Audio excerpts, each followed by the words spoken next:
A soul gate blocks the way farther into the library. Destroying that, we get a short introduction of the multi-layered area.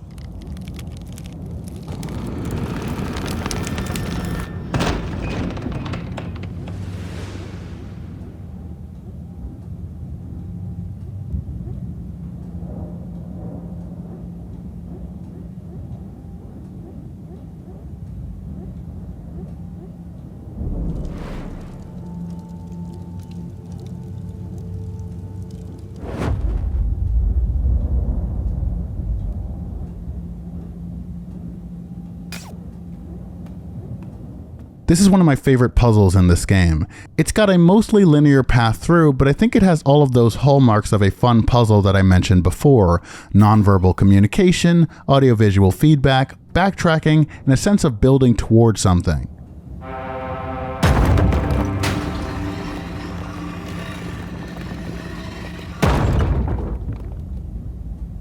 The puzzle relies on two major parts. Part 1, 3 weighted books that you can find and need to place on switches on different floors of the library. Part 2, the statue in the center, which moves several platforms back and forth, allowing access to different areas around the library.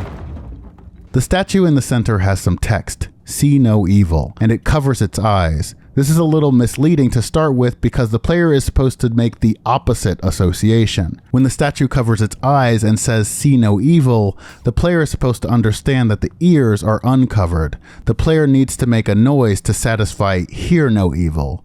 If only we had a gadget that could make some noise. Based on the feedback from an absolute hero who 100%ed my entire game, I updated the game to add a new camera to make it clearer that the statue is shifting between covering its eyes and ears. When its ears are covered, the pedestal reads "Hear no evil," and the statue becomes responsive to the lantern's light. In Sea of Flame, there are dots and eyes of Cain around the library just to spice up the area a bit more. There was a soft lock here I didn't notice in Waning Original. Basically, if you turn the statue platform before unlocking the way forward, then left the game, returning to the library would mean the player could no longer reach the statue platform. I didn't notice this myself until after adding the enemies, because now that you can die in this map, it's much more likely for the platform to be facing the wrong way when Emily returns. So now if the statue is ever turned away when Emily enters the library from the bottom level, it automatically turns to face her. Pandora's box isn't necessary to solve this puzzle, but it is necessary for the upcoming boss, which is why the library serves as the final check to ensure that the player has unlocked all of the gadgets. Interacting with the books with the photar turned off shows another vestige of a design choice. You get slightly different dialogue, but again, this choice doesn't carry through the game.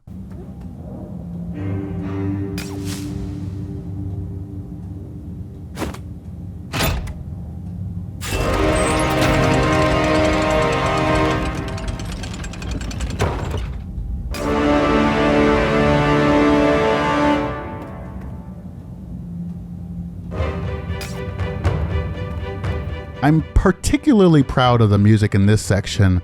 The piece is called Ascension. It constantly shifts and changes as various sections of the puzzle are complete. It adds to the sense of grandeur the puzzle builds toward as Emily rises to the 3rd floor of the library.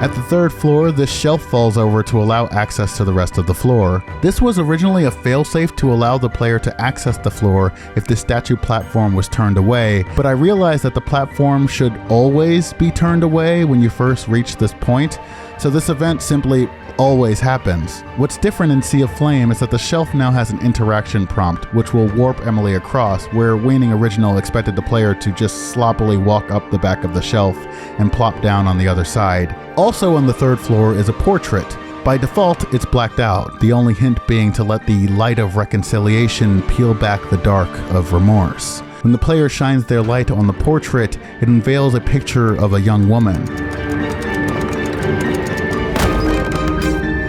Mercy, 19 years old. I had the idea for some sort of soul mosquito mob here and there about the mansion. You'd shoot soul seeds from Pandora's box to destroy them and get an item as a reward. I scrapped the idea because it just felt unnecessary, but given that soul seeds are implied to be made of blood in the item description, I did like the idea that mosquitoes would hold soul seeds.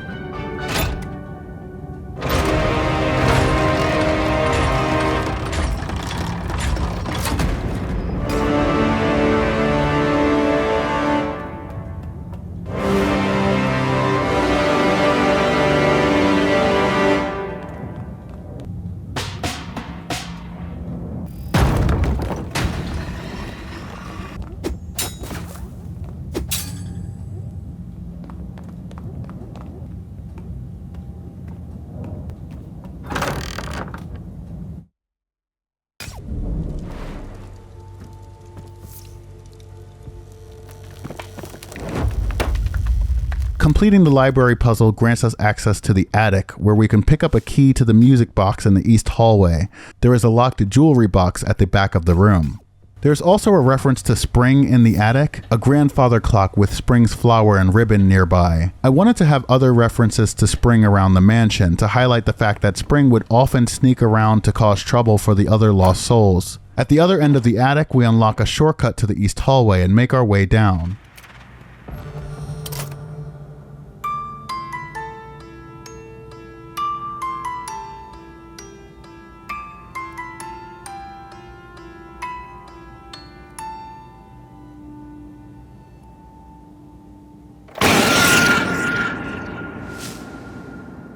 The music box felt like a good callback to Resident Evil and Silent Hill in general. I feel like literally every horror game trying to be creepy has a music box. The music box plays a variation of the light in the dark motif, which plays in Haven and shows up all over the game. We'll be hearing it again very, very soon. Using the music box gives the player the key to the jewelry box in the attic. This might seem like an unnecessary backtrack. After all, we were just in the attic, so why make the player leave there just to come right back? Well, there is a big, difficult boss fight coming up, so the purpose of the backtrack is to give the player a chance to rest in Haven, the door to which is conveniently right next to the thing we need to interact with in the east hallway. It's the same thing we did with the M-shaped fuse crystal in Mira's story.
句废话。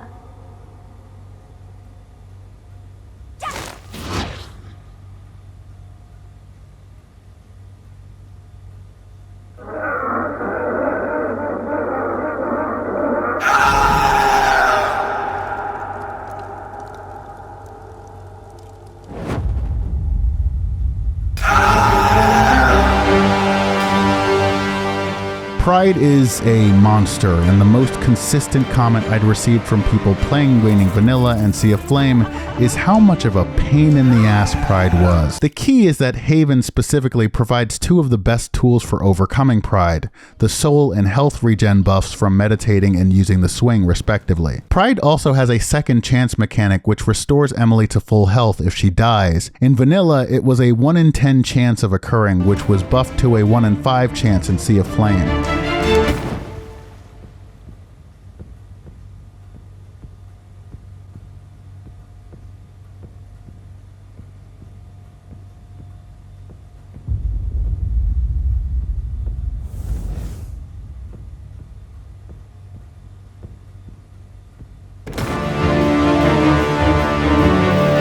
Pride has a lot going for him, making him one of the most complex and difficult bosses in the game. The soul buff from Haven makes him much easier, but he still behaves aggressively and erratically, which can confuse a player encountering him for the first time. Pride has 4 different forms.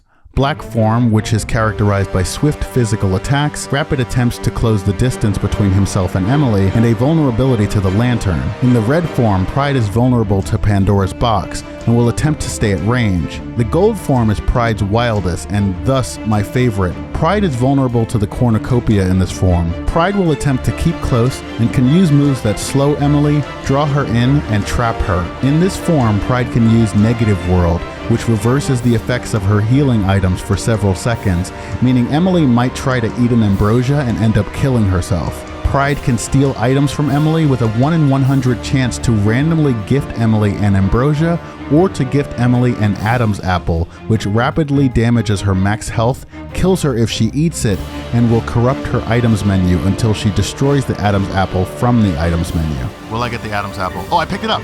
I got the Adam's apple. Oh, that's so perfect. That's so perfect. Okay, we have the Adam's apple. So now this is what happens when you have it. And you can choose to eat it or destroy it. I gotta do it quick, all right? And now we're in negative mode, so I can't even heal. When Pride is staggered enough times, he shifts to his white form, in which he attempts to back away from Emily and is vulnerable to the Severance Hook. I buffed Pride's health in Sea of Flame to account for the faster animations and the ability to combo hook swings, but in my experience it usually only takes 2 cycles to bring this Jagoff down. Pride has several Easter eggs throughout this fight. The Adam's apple itself is sort of one big meta Easter egg, with Pride referencing the Bible, Kingdom Hearts, Rene Descartes, Radiohead's Idiotech, and the YouTube series Petscop. Alright, but this is not what I wanted to look for. I wanted to look for the second chance mechanic. This is the Adam's apple mechanic, which is full of a bunch of its own Easter eggs.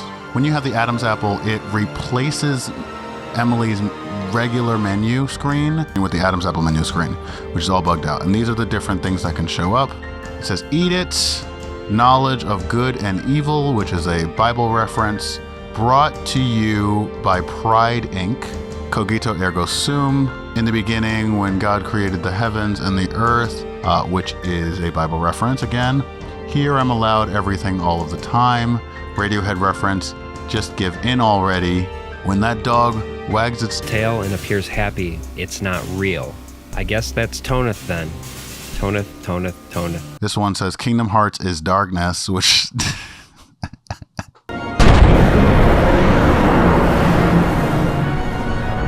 Supreme darkness! You're wrong.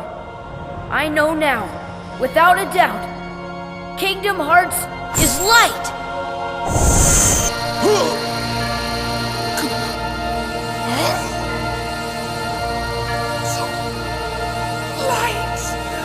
That's not even funny. I don't even know what I like about that. Everything you love will die. I just always thought it's funny. I don't know Kingdom Hearts. I love Kingdom Hearts, by the way, but I don't know the lore all that well. What I believe I was going to say, but forgot to in this live commentary, is that I just find it so fucking funny. And I've always found it so fucking funny that this guy, Ansem, has spent his entire, life researching Kingdom Hearts, trying to find out everything he can about it.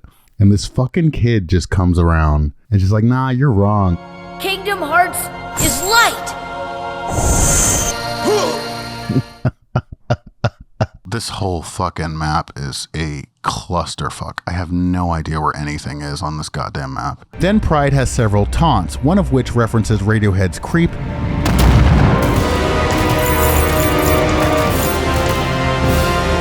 and another of which references Courage the Cowardly Dog.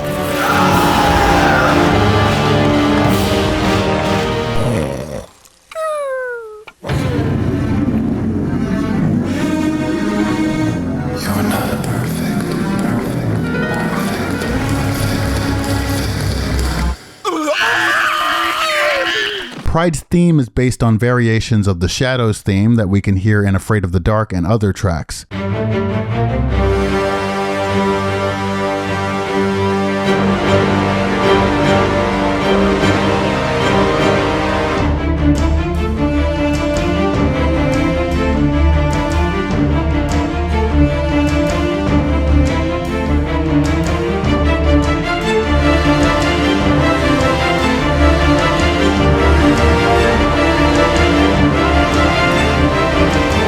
This theme is the most complex structurally of any thus far in the vanilla game.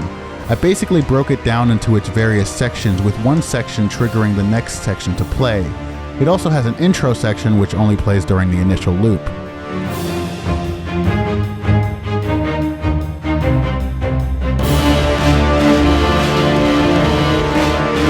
Throughout the piece we can hear the Light in the Dark theme, representing Emily's challenge to Pride.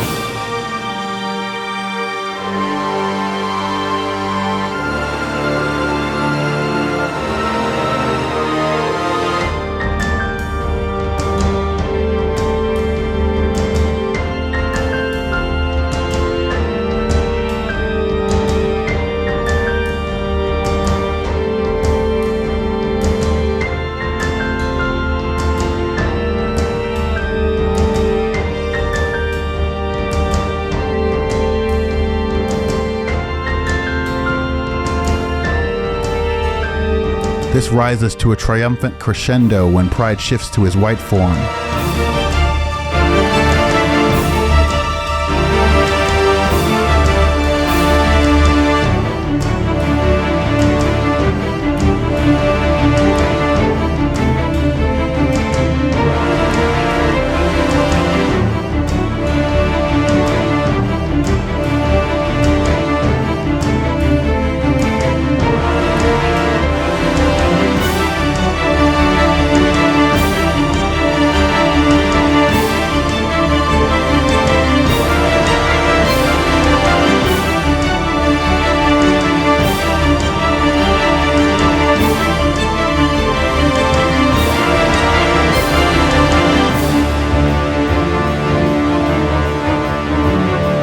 It wasn't until making this track and Waning Vanilla that I learned how to utilize the expressiveness of instruments, allowing me to get that harsh, boisterous tone for the French horn, which is one of my favorite instruments and one I've always had trouble emulating digitally.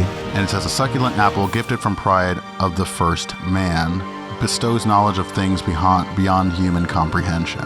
Which, you know, I never thought of the lore implications of that. If Pride is able to just gift you the Adam's apple, which corrupts your mind with knowledge you can't even fathom.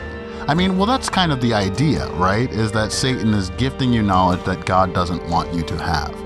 God doesn't think you are capable of possessing it. When you take it, it's both an affront to God and making the sacer, the immaterial, material. It's making it profane. And that's why humans are the way that they are. It's because they are no longer close to God in the way that they used to be. And that's kind of the idea with this game, is that Emily has to become closer to darkness if she wants to be human. She doesn't want to go the judge's route, even if that means also embracing parts that she doesn't necessarily like about herself, like the fact that she cheated on her boyfriend. And in doing so, in embracing herself, she attains this great power and knowledge that she otherwise wouldn't have gained.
Damate.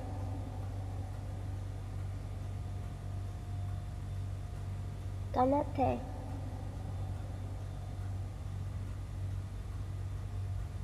Enforo.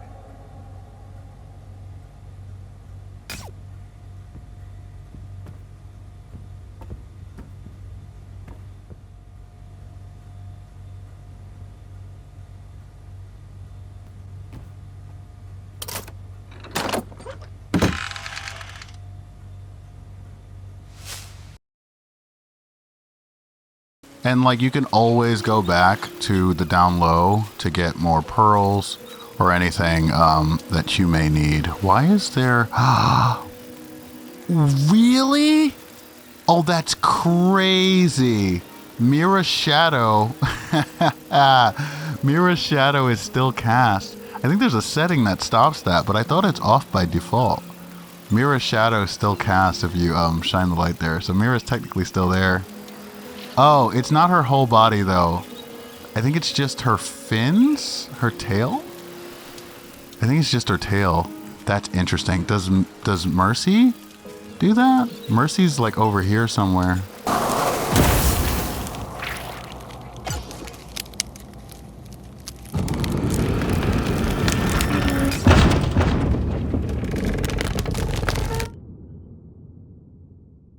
The master bedroom is in the dormitories at the back of the North Junction. In the dormitories, we'll find another Hear No and a Silent Hill 2 reference.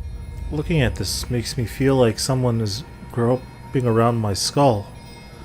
It gives me a weird feeling.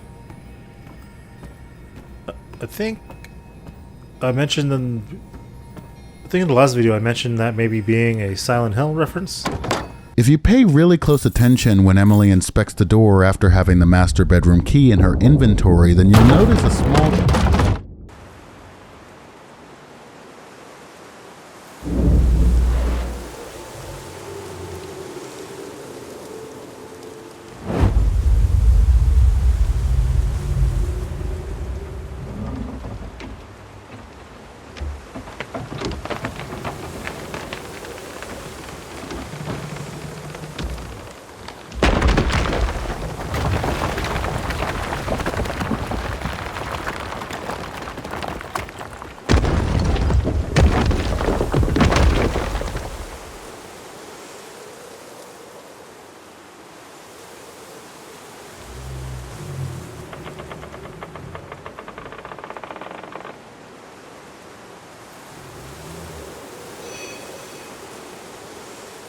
The player can now control the Little Flower Colossus, previewing some of its combat abilities. I wanted to have some kind of flying creatures on this map, but never put them in. I updated the game after releasing Sea of Flame to add some more narrative weight to this sequence, having a motif of Adam's theme play as the endgame thunderstorm approaches.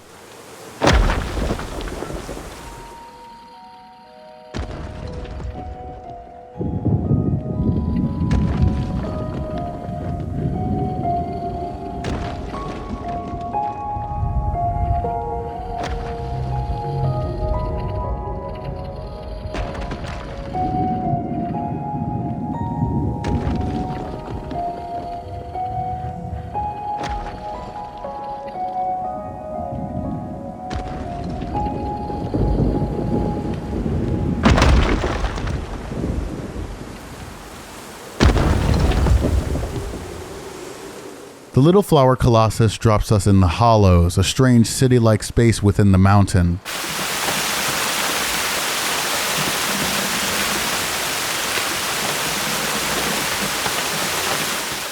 The concept for this comes from my idea for original Waning's prequel, Orphan, where Yenna would find and battle earthen creatures within a mountain by a lakeside camp, culminating in a battle with an entity called King Crud during a landslide. Here's some of the music for that, just because I love it so fucking much.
Anyway, back to Sea of Flame.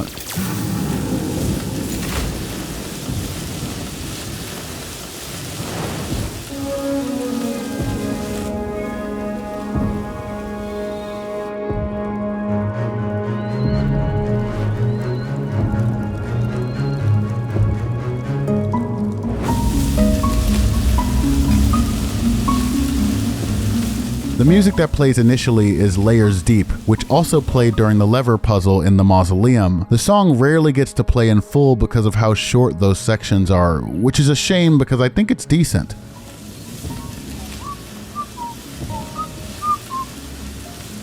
Oh, ah!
Layers Deep is a variation on the Shadows theme, more prominently featuring Emily's Light in the Dark leitmotif. The initial idea was to have the Shadows theme play in several areas of the game, changing tone and composition based on context.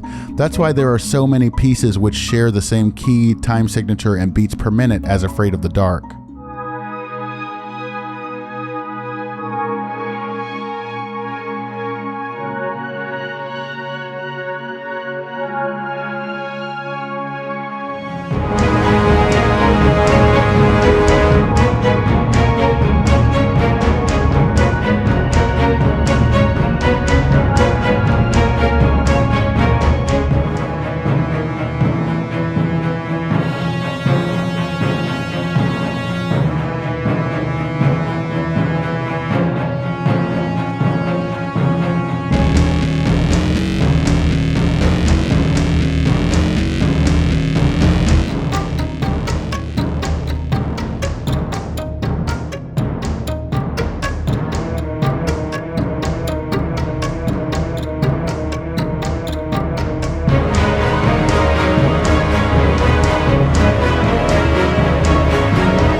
Pressing on into the hollows, we awaken the Starsucker.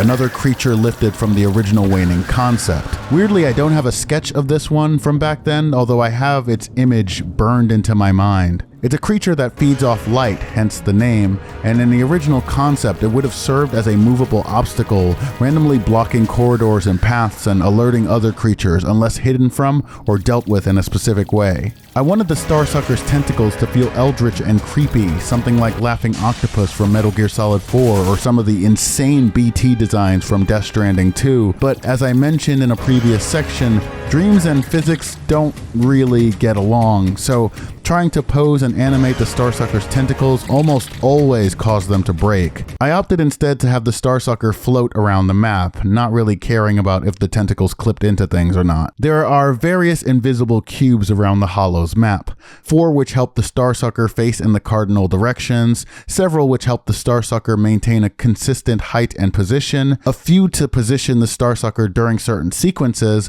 and one that follows Emily at a set distance. The Starsucker uses this last one as a positioning anchor when chasing Emily. Phase 1 has the Starsucker stalking the map, shining its light in random directions to find Emily. If alerted, the Starsucker has several attacks, and honestly, I'm only sure how to avoid most of them. Somewhere in designing this thing, I just sort of forgot about some of its moves, and it seemed too inconsequential to bother changing. Its main attack is this light beam, which can kill Emily outright if she doesn't stagger the Starsucker first.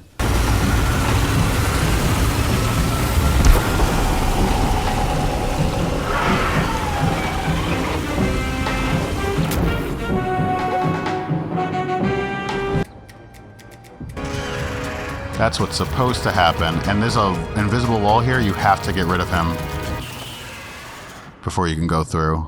He didn't do that in my last playthrough, and I don't know why. I think sometimes when he's already stunned, when you destroy that Grendel root, he just goes straight to his next phase.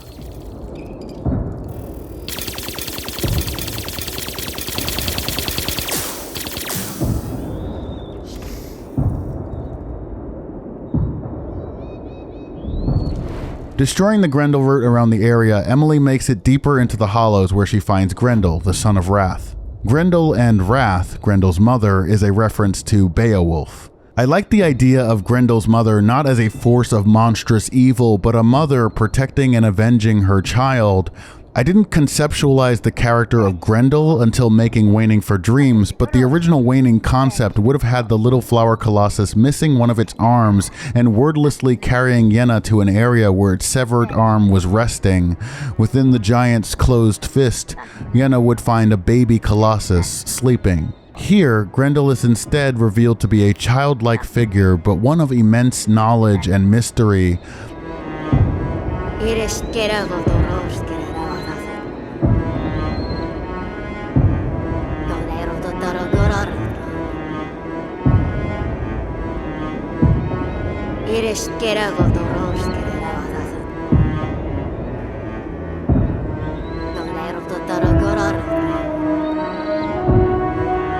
Grendel lends Emily his power so they may both escape the Hollows. This is my favorite backtrack of the game because it completely transforms the map, adding to it new dimensions, puzzles, and sights. It begins phase 2 of the Starsucker battle, where the Starsucker will appear at specific locations to cut off Emily's and Grendel's ascent.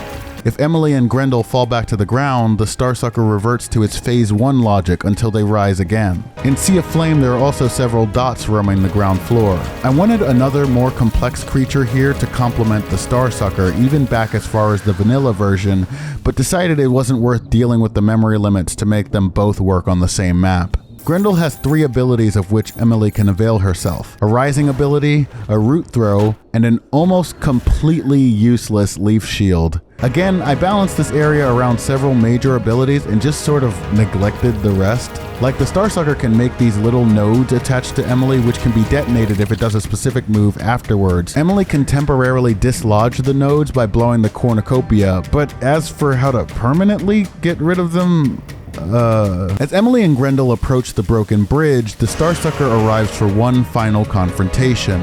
The Starsucker can shield its eye when it feels threatened, but this is easily handled with a root to the face. I'm wondering now what might have been if I'd made it possible for this sequence to occur before meeting Pride.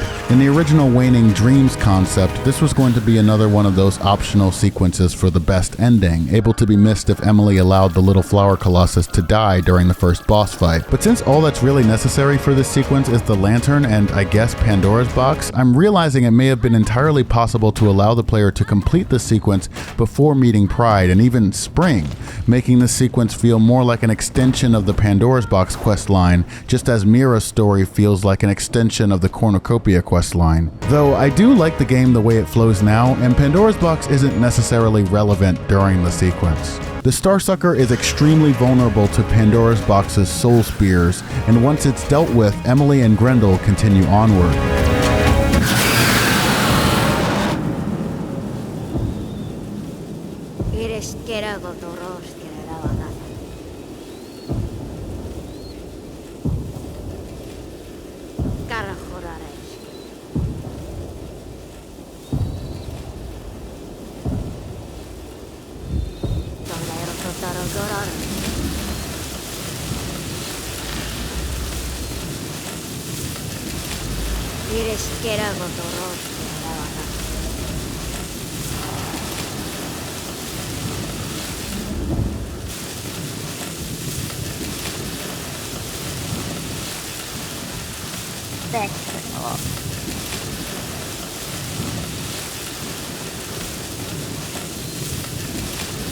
Fucking nice.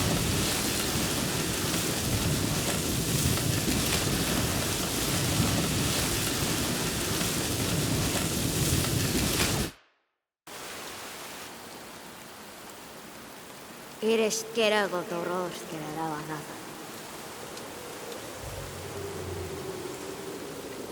Tolero totoro gororo.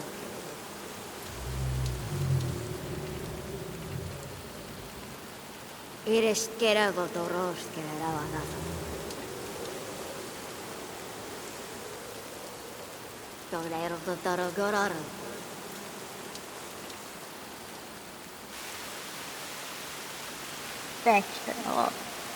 Grendel is reunited with Wrath, his mother. Wrath is simultaneously and paradoxically Grendel's shadow and Grendel's mother.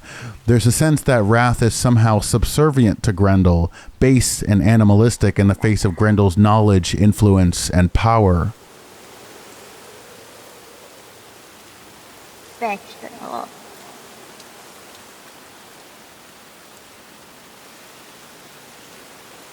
Pitäisikö tää?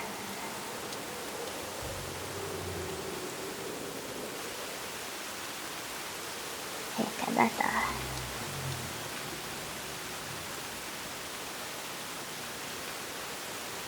Vegetable.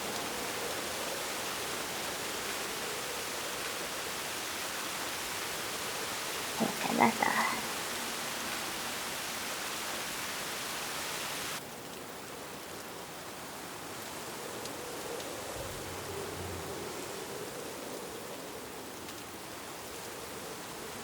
Paketti torosta.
This golem doesn't have a canon name, at least not one that I've decided upon, but it serves as a final obstacle to prevent Grendel's escape.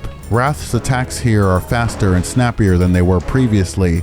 That's because this map is a different map than the other, and the animation changes I made here didn't affect the other. Wrath's health is dependent on how much health she had at the end of her boss fight in the Colosseum.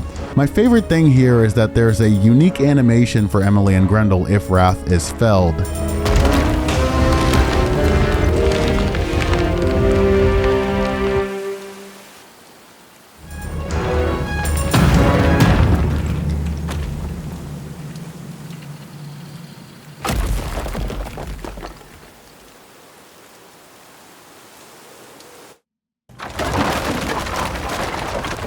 When the Little Flower Colossus defeats the Golem, Emily and Grendel touch down back in the dormitories. Now, the various outdoors areas of the mansion will be covered in rainfall. Grendel explains to Emily the stakes and urges her to enter the master bedroom, where the true threat behind Wavering's ills will be exposed.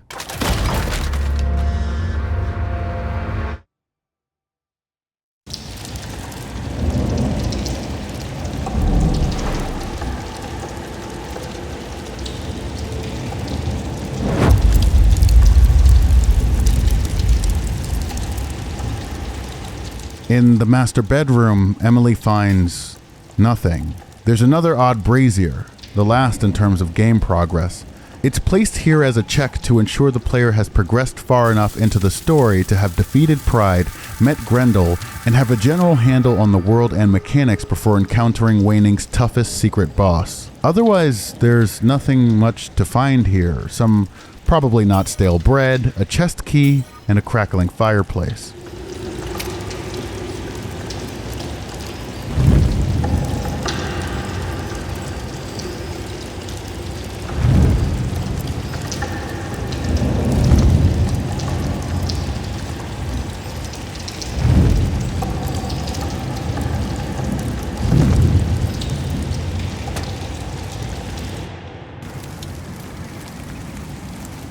Hajfanás.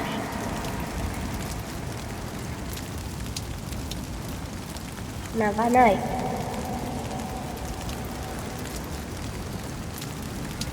Hajfanás.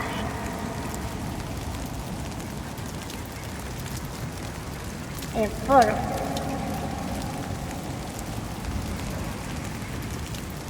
Danate.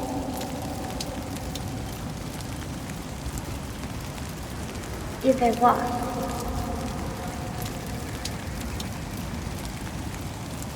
Navanai.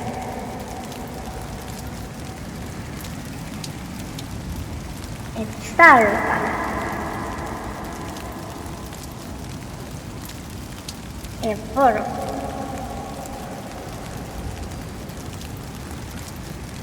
Taifanar.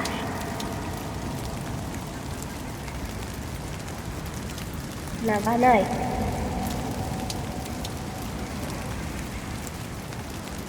Taifanar.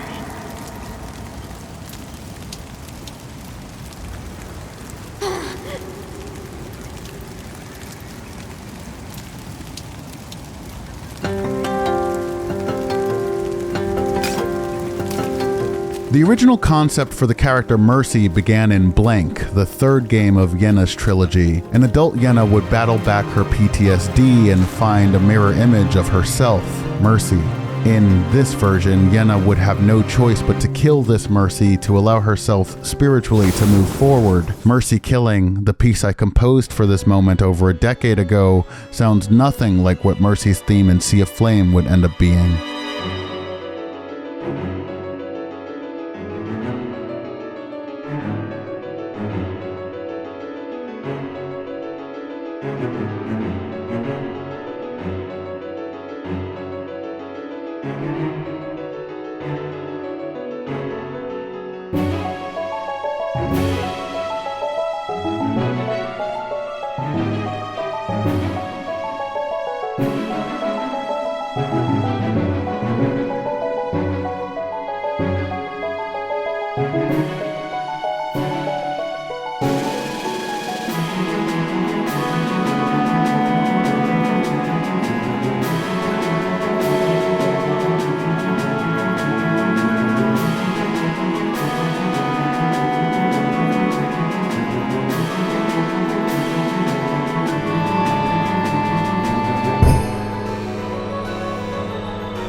In Waning Dreams and Sea of Flame, Mercy's story was supposed to be another arc of Emily's moral choice, to embrace herself or reject herself. Players would have the choice to reconcile with Mercy or to kill her, but this changed to a linear narrative sequence as I continue to build Waning out. Phase 1 of this battle is exactly like the first time around. Soul Pulse, Rasengans, the whole shebang. In Phase 2, Mercy unleashes her wings, beginning to fly about the arena. Mercy has several searching animations and a glare ability where this giant copy of her scans the entire area, instantly spotting Emily if Emily is not holding her breath. When alerted, Mercy has several attacks, a few basic claws and kicks, a flashy slice ability, and a star shower ability which completely depletes Emily's health if Emily is not holding her breath.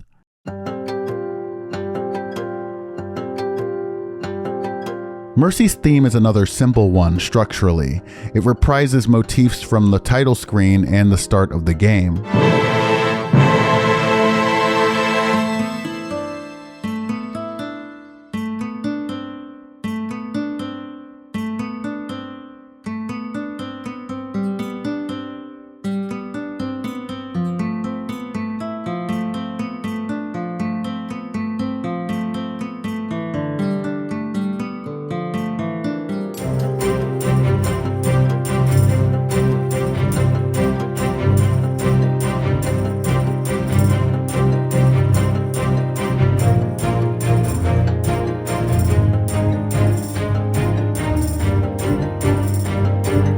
With each new phase, this music builds in intensity, only resting with a soft, rising arpeggio whenever Emily's light is shining on Mercy.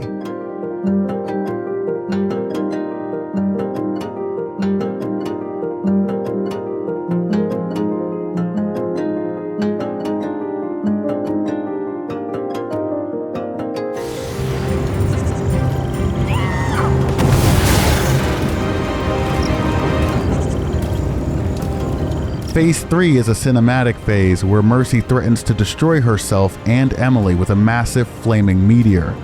Emily's health rapidly depletes as she wades forward. As she grows weaker, she releases her shame. Emily steadily uncovers her body as she attempts to make peace with herself.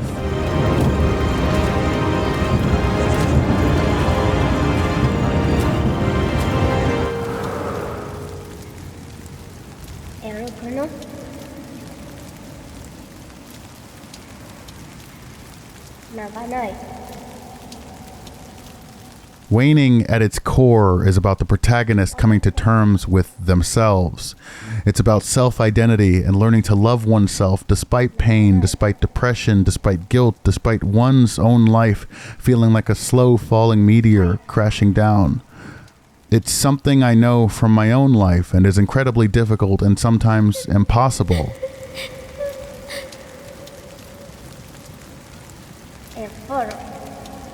There's emotional love, loving your thoughts and ideas. There's spiritual love, loving your life, feeling fulfillment and purpose. Then there's physical love, loving your body, its quirks and its flaws.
When conceptualizing Blank, where Yenna attends college, I had the idea of a forest with a river of almost glowing cerulean water. When characters wade into the water, their clothes would drift from their skin and they would be forced, in a physical sense, to be alone with themselves. This is the concept that followed through to this boss fight with Mercy. Emily enters this surreal plane and must battle and inevitably cope with her physical existence, her physical weight and boundaries. This corporeal shell is our interface with the world and others, and it determines so much about us, our thoughts, our emotions, our ability, our hunger, our thirst, our tastes, our sexuality or lack thereof. After reconciling with Mercy, if Emily returns to the statue beneath the chapel, she'll find that its position has changed. As I see it, Waning, as a series and concept, argues that we can't begin to love ourselves until we can contend with this physical form. This is the same reason why Emily is nude when she touches the reservoir water. Wavering is stripping her bare, forcing her to swim with herself.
With Mercy and Emily reconciled, this is probably the best moment to take on the remaining secret bosses of Waning Sea of Flame. Firstly, there are some chests we can obtain if we didn't open any of the free chests in the hollows, and since there is really no reason to open them except for morbid curiosity, it's more optimal to open the chests in the trick room because they have the same exact items and also cost nothing. Then we head to the gallery.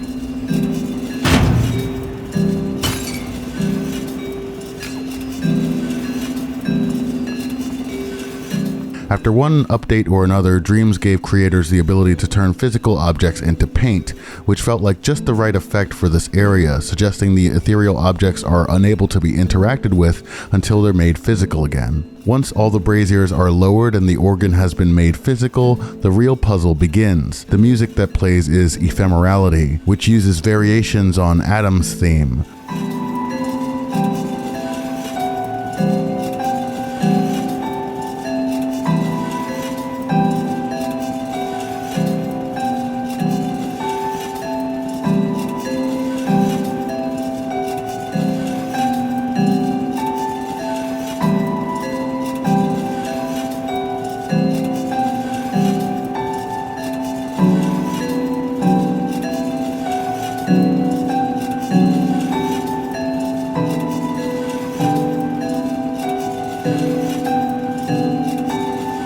Which we heard with Wrath earlier and we'll be hearing much more of in just a bit. The chandeliers and censers reveal ethereal statues whose names are exposed when the lantern is raised. There's Flight of the Bumbling Bee, Lost at Sea, the G-Spot, and EE's Arsenal, which is a Metal Gear Solid 2 reference. Each title tells the player what notes need to be played on the organ. The bloody splotches and footprints on the floor also light up when the lantern is raised, hinting to the player to follow the footsteps to learn the note's order. This was a puzzle that scared me when I was putting it together because again, it's really hard to test a puzzle that you've made yourself. I wasn't sure if the bloody footprints on the floor would be too subtle to lead players the right way, but it appears to have worked.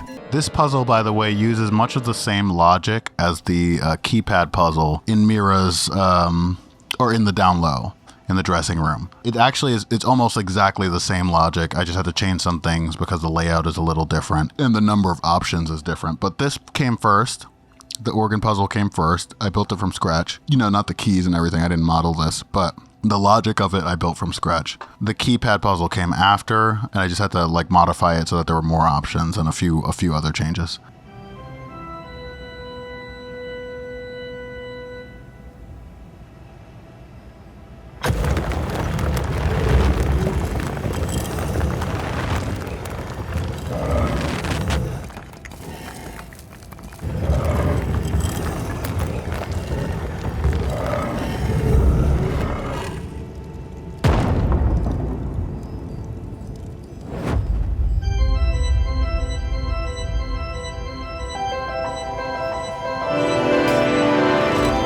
Nobody is currently in its petrified form. In Nobody's petrified form, it moves in stilted poses, almost as if possessed. Nobody is only vulnerable to the hook in this form, but the cornucopia can be used to weaken Nobody, causing it to take more damage from the hook's attacks. When Nobody's shell has taken enough damage, it breaks, and Nobody's shadow form is unveiled.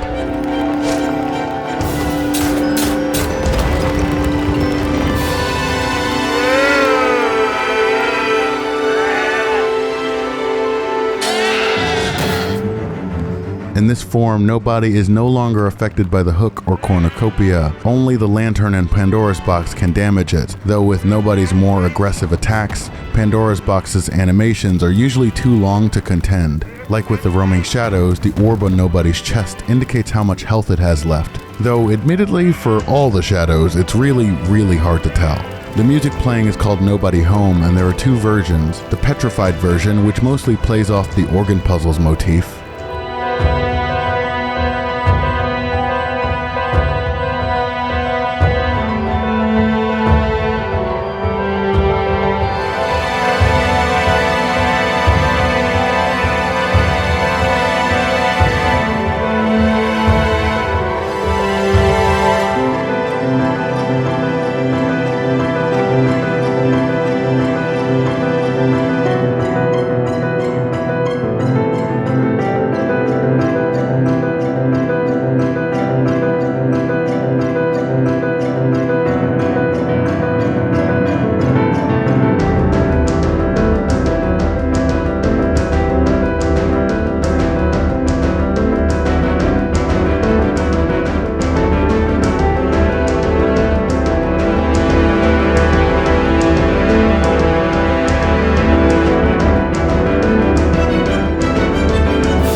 released version, which is slightly more intense.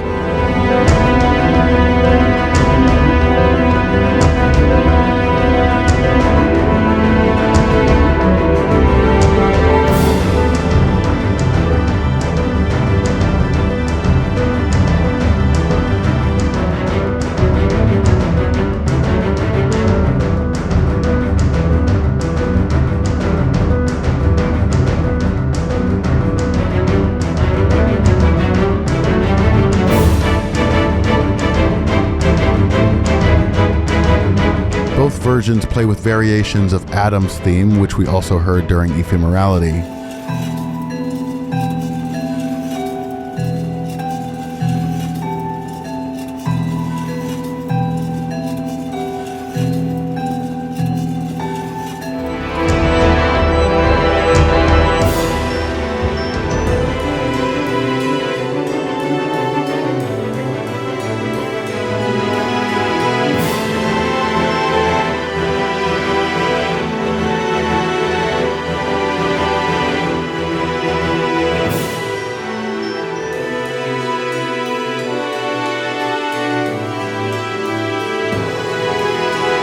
The released version also includes the Shadows theme, which begins normally in the cello and double bass before shifting to match Nobody Holmes' 5/4 time signature.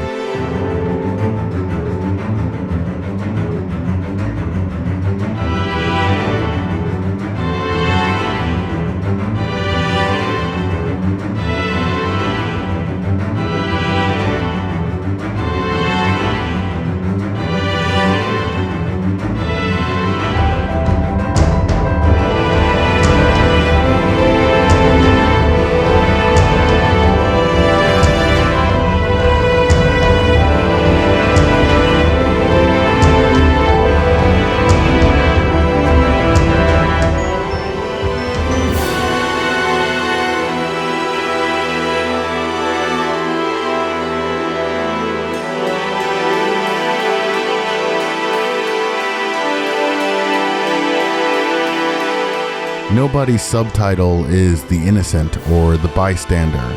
Its sounds are like those of a toddler or infant.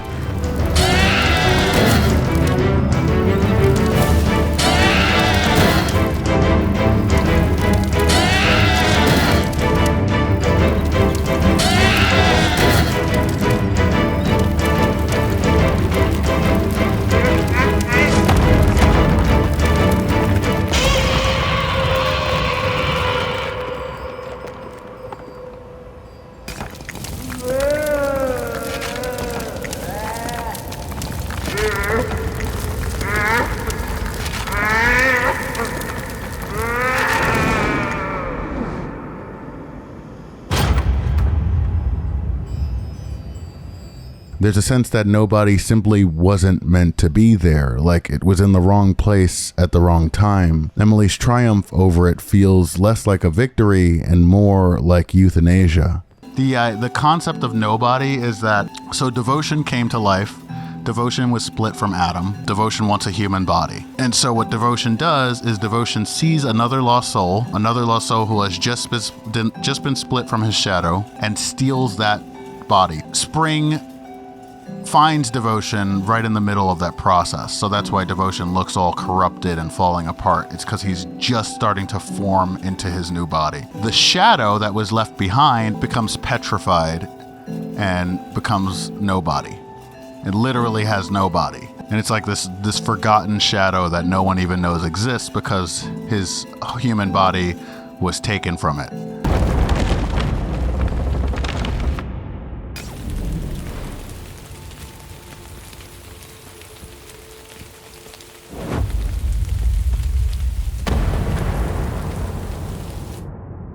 I try to employ a subtle psychological nudge here. In order to get to Adam, Emily has to interact with these levers, moving the portcullises. In doing so, the player is closing themselves in with Adam, increasing the tension of the upcoming battle.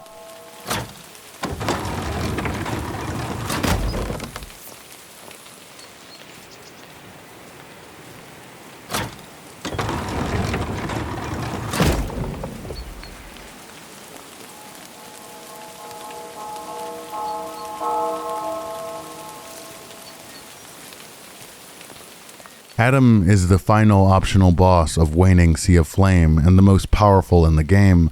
Aside from Delphin, he likely has the most attack and movement animations of any of Waning's bosses. He's also the most Dark Soulsy of all of Waning's bosses, requiring the player to match his aggression with relentlessness of their own.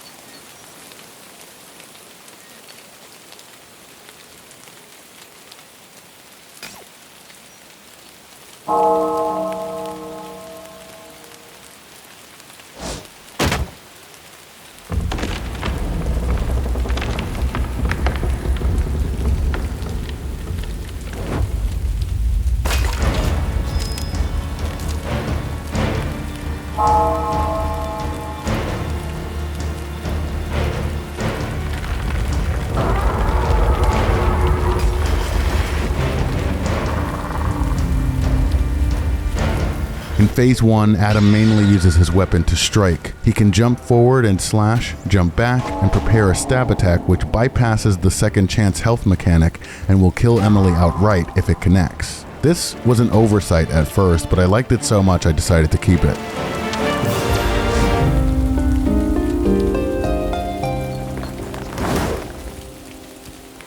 Adam can raise his sword to paralyze Emily before following up with a grab, a jump and slash, or very rarely, the aforementioned one-hit kill stab attack, which in this case is unavoidable. I really like fucking with the player sometimes, and I figured it was okay because the paralyze attack is so easy to avoid. Adam can also shriek, which will stun Emily, but the shriek can be parried by blowing the cornucopia. When he has his sword, Adam can parry things too, hook attacks, soul spears, and the shriek, which sometimes leads to shriek volleys, during which the shriek will increase in speed until someone gets hit.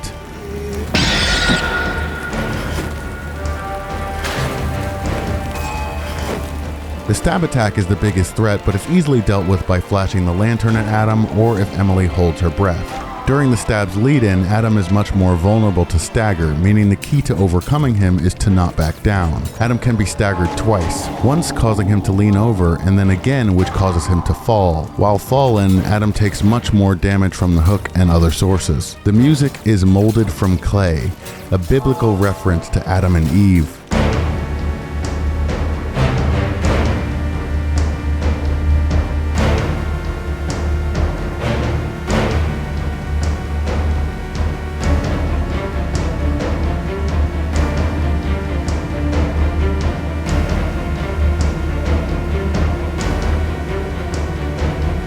The main rhythmic line is a few chords and an arpeggio, which mimics Simon's battle theme, aptly named Shadow of the First Man. We'll hear more of that one later.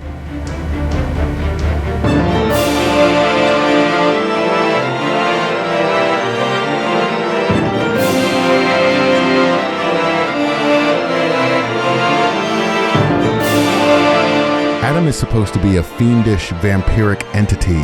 It's why he bites Emily to absorb her soul. Pride and later Simon share similar behaviors. I wanted this first phase to have a theme benefiting a vampire king, so naturally I used organs and ascending phrases to make the dark chords feel grand, almost regal, as Adam towers over Emily.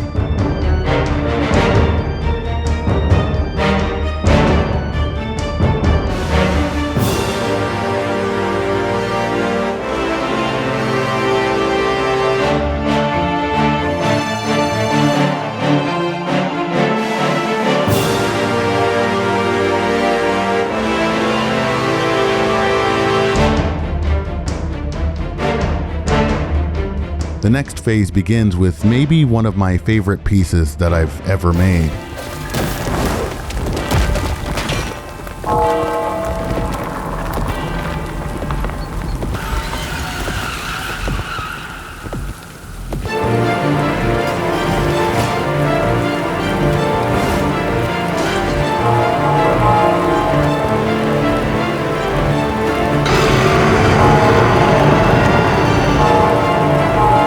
Fell from Eden is the origin of Adam's theme.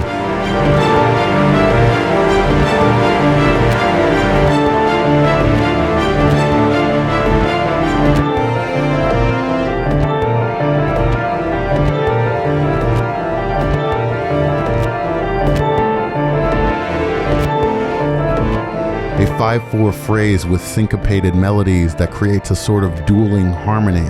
While Molded from Clay was darker, more sinister, Fell from Eden is transcendent, singing of immense godlike power.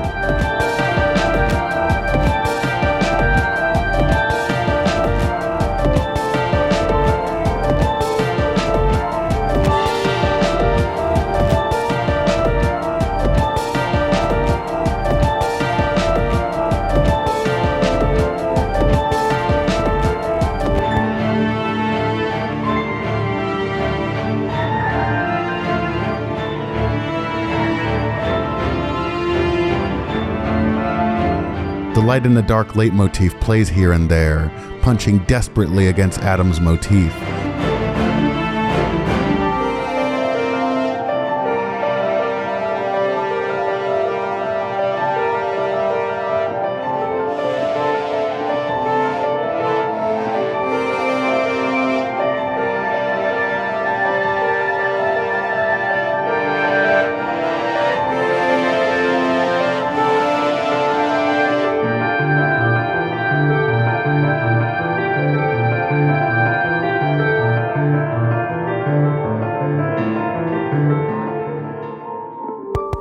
Eventually, Adam's motif quiets, spilling into an array of intensifying chords and arpeggios until it reaches the finale.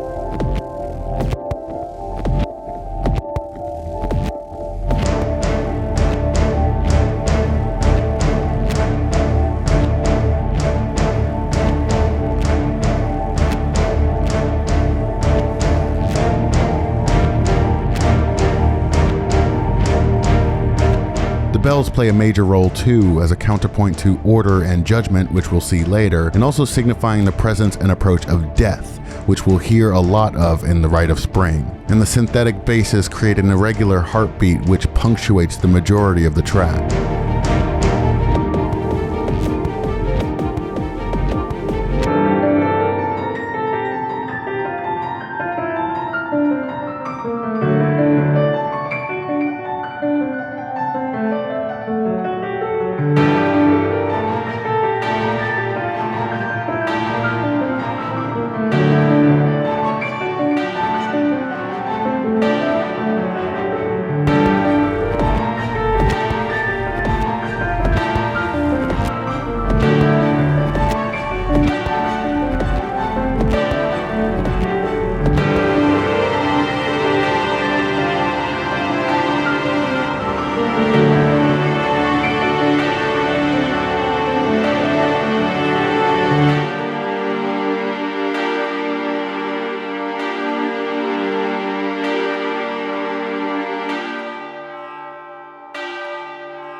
Adam begins phase 2 with his signature move, Rapture. He tosses his sword to the bell tower and perches atop it. Then, wailing, he removes all of Emily's buffs and sends meteors crashing around the courtyard before plunging to the ground himself. Unless Emily tucks herself into the very corners of the space, she'll lose all her max health and be at risk of death if any of the meteors strike her. In this phase, Adam retains all of his abilities from phase 1, but is much more likely to parry soul spears, shrieks, and hook attacks, and is now able to throw his sword in various ways. He can throw the sword to create perches, or he can toss it a short distance to damage Emily if she's close to him. When he doesn't have his sword, Adam may attempt to grab and bite Emily, or he may jump to a perch. When perched, Adam can shriek, throw fireballs, or summon swords which can damage Emily's physical health or soul depending on the color. If he's at any perch other than the bell tower, he may do a flaming plunge, like Rapture but without the mini meteors. Adam can be knocked off a perch by a soul spear, or if his parried shriek hits him. He can't parry himself without his sword, and is incredibly vulnerable to stagger after landing from his flaming plunge. If Emily fights hard enough, eventually Adam will drop his sword and phase 3 can begin.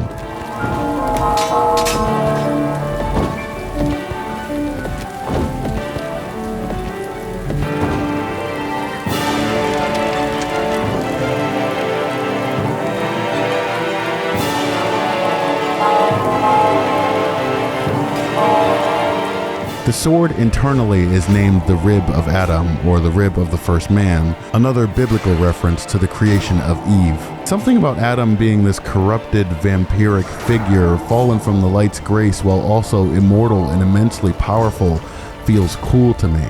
This is something I just had the idea of expanding upon in a potential Waning sequel. What if Emily leans into this power? Simon already suspected that she was a vampire from the beginning, much like Adam. So what if Emily's lust transforms into bloodlust? She may be coaxed or charmed by a figure like Medusa and seeks the infinite power and knowledge of the Adam's apple to become an altogether more powerful, though corrupt being. It would be something that would put a rift between her and Mercy as well, offsetting their balance, their reconciliation. This final phase of the fight with Adam was first conceived back in the original concept of Waning, where Yenna would drag a greatsword atop the mansion during the zenith of a hurricane. The song that would play would be aptly named Hurricane Zenith.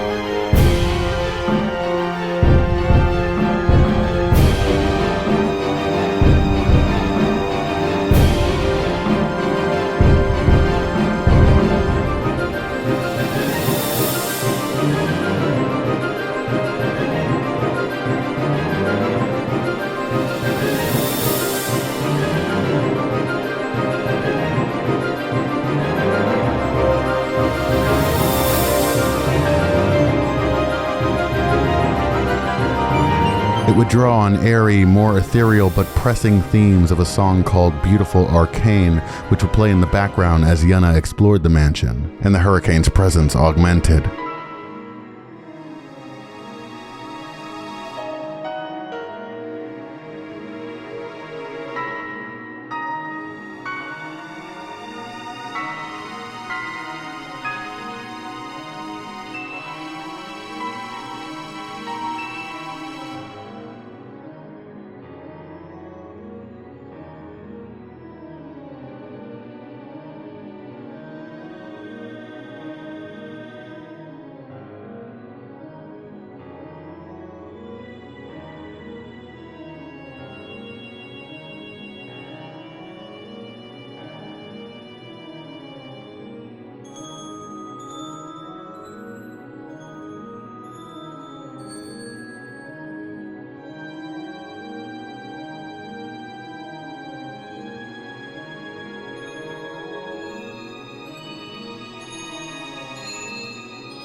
During the hurricane's zenith at the top of the mansion, Yenna would use the unwieldy blade to bat away and ultimately pierce and kill this kingly figure known only as Uncle. I don't know who Uncle was or why Yenna needed to kill him. I only knew that Yenna's family line was related to the mansion itself, and Uncle would represent the generational evils of that family line. Killing Uncle was like putting that family history to rest. Here in Sea of Flame, Emily must similarly push Adam back to his throne to bind him to it once more. It's also worth noting that Emily's and Yenna's beginnings are not all that different. Their backstories are very different, obviously, but Emily's plunge into wavering begins with a train crash. Yenna's story would have began with a car crash. I don't remember all of the details, I only have this vivid image in my mind of the title screen. There would be a small family car fitting 4 driving through a rainstorm. It's suggested that Yenna's in the back, although I'm not sure if you would actually be able to see her. And when you press new game, you would see a sequence of the car losing control and crashing. Yenna would then wake up in the mansion. The car crash is actually a detail that I completely forgot about until I remembered that the title theme that I composed for Waning's original concept was called Fateful Drive.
I'm actually not even sure how the car crash would have fit into the overall narrative. It may have just been a plot or framing device, just as the train crash is used in Sea of Flame. Waning's original concept also had the framing device of different natural disasters kind of shaping the story. So with Waning original, it would have been the hurricane. With Orphan, it would have been the landslide. And in Blank, it would have been a snowstorm and a meteor threatening to crash to Earth. Obviously, some of that meteor imagery was reincorporated as Mercy was reincorporated, but also I tried to incorporate some of the aesthetic of the hurricane and rainstorms. And there are definitely more ways in future Waning sequels, if I ever get around to making them, that I want to incorporate more natural disasters and weather phenomena into the game. In Phase 3, Emily no longer has access to her items or gadgets, so this phase really is all or nothing. It's honestly a bit buggier than I would like, but I'm really proud of the atmosphere and sense of climax. Emily can block with the greatsword or swing it. To win this phase, Adam must lose a certain amount of health and must be near the throne. Emily also must end the battle with the sword on her right side. Each sword swing and block takes some of Emily's oxygen, but if the player has the Leviathan chain, oxygen is a non-issue. Adam has 5 possible moves in this phase. He can do a claw attack, he can block, he can feint, he can scurry backward, or he can attempt to grab Emily. If Adam grabs Emily, he takes a portion of her max health and resets the distance from the throne.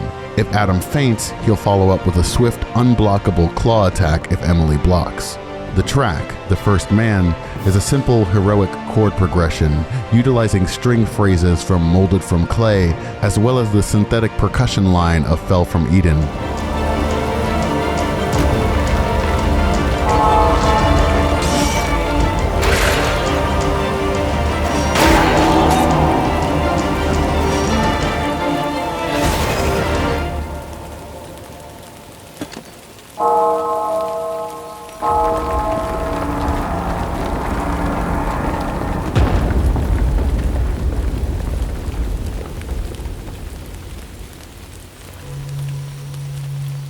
Adam isn't so much defeated as resealed. Inspecting the nearby coffin, Emily receives Adam's tracks for the music gallery and the kindred cloak, which passively keeps Emily from ever getting tired and, when activated, hides and protects Emily's soul from any soul-based attack or search. She also gets a slick new color palette. Rebinding Adam unlocks Sea of Flame's secret ending, but for now, we have Emily's story to finish.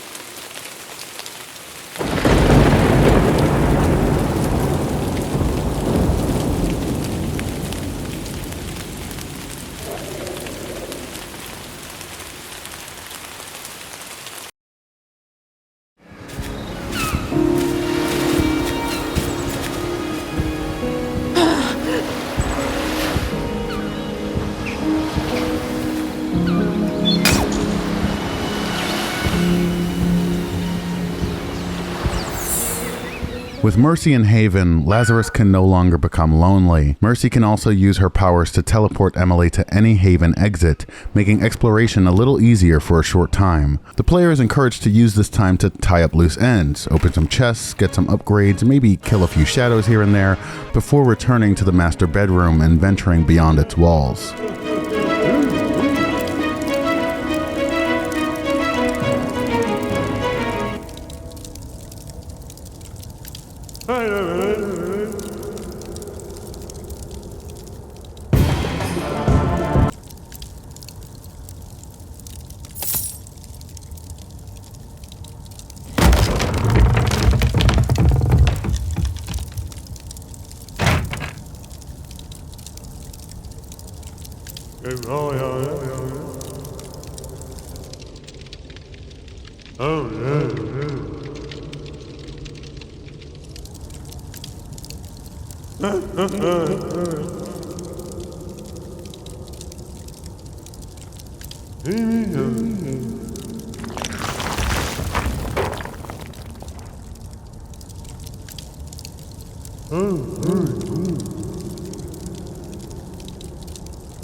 Emily is now in the deepest reaches of her subconscious, where her pain and self-loathing have festered unculled. She relives the night before her accident, the infidelity, the guilt, the hatred, the longing for oblivion.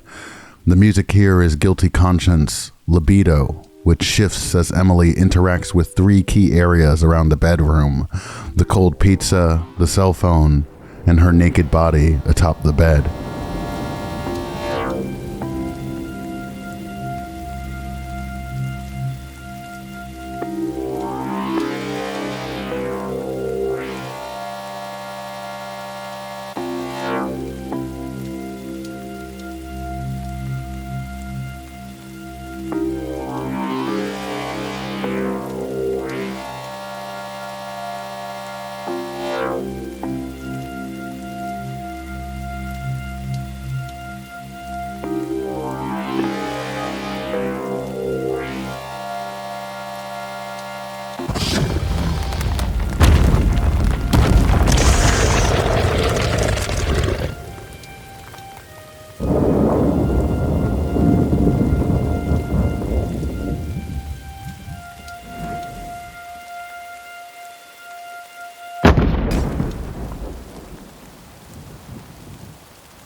This battle against libido is unwinnable. When planning Waning for Dreams, the libido fight was supposed to be the final moral choice of the narrative, to kill libido or reconcile with her. Afterglow would have been a larger, denser forest, and the battle with libido would have been a stealth-based puzzle. But as I built Waning, the idea felt more and more daunting, and I wasn't sure how exactly to weigh Emily's choices. It would have required 3 endings, one of self-rejection, one of reconciliation, and a third one, middling and purgatorial, maybe trapped in wavering forever. As with all the other choices, I decided to scrap the complexity to keep Emily's narrative more linear. The music is Lust and Rage, which utilizes variations of Guilty Conscience, Runaway, and Mercy's Mirror Image.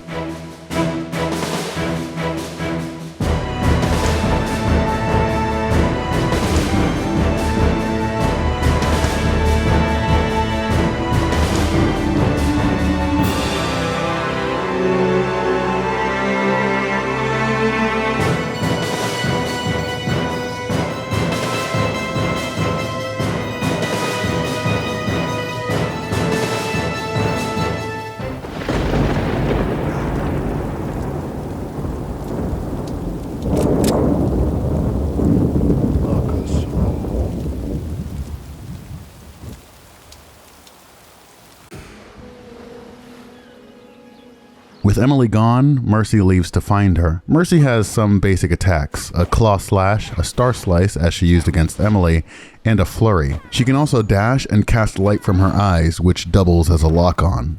If Lazarus and Thanatos have been brought to Haven, they have unique dialogue with Mercy during the sequence. Oh shit! She's right there! So pretty. And she can't even see me. It's no fair. I'd give anything just for the chance to... Hey, who are you talking to? Mercy! You can hear me? And see me? Of course I can see you. How would I not notice a talking bird spirit thing?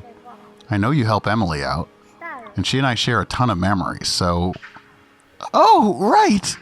Well, my clairvoyance only really works for lost souls. But I love you! I'm so sorry. I meant I'm rooting for you. All right, settle down, boy. I'll be back with Emily soon. And if you talk to him again, good luck out there, Mercy! Thanks. I'll be back with Emily soon. As Mercy enters the master bedroom and the afterglow, she can't interact with much, but has a unique interaction with Emily's body as well.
Dindero.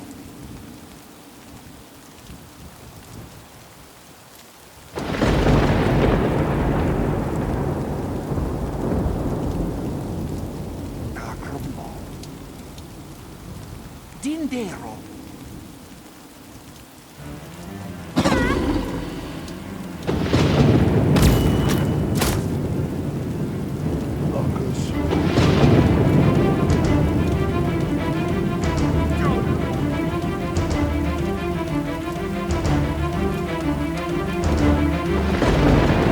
This battle has a few gimmicks that add to its weight and atmosphere. The most important gimmick is that Libido every 30 seconds has a 3 in 4 chance of helping Mercy. Each head performs a different action, with one head healing Mercy, one head stunning Simon, and one head attacking Simon. The second gimmick is the fog, which randomly thickens, making it harder to spot Simon and forcing Mercy's lock-on to fail. Simon can perform several actions, his most common being shooting an arrow from his crossbow. If Mercy is close, Simon may shoot an arrow while jumping back, or he may raise his cross to slow Mercy as he backs away. Simon, like Adam, can spawn a sword to plunge into the ground, and he can use his cross to shoot balls of light toward Mercy. Finally, Simon can run away, and he runs away a lot. The music is Shadow of the First Man, whose arpeggio Adam's molded from clay emulates.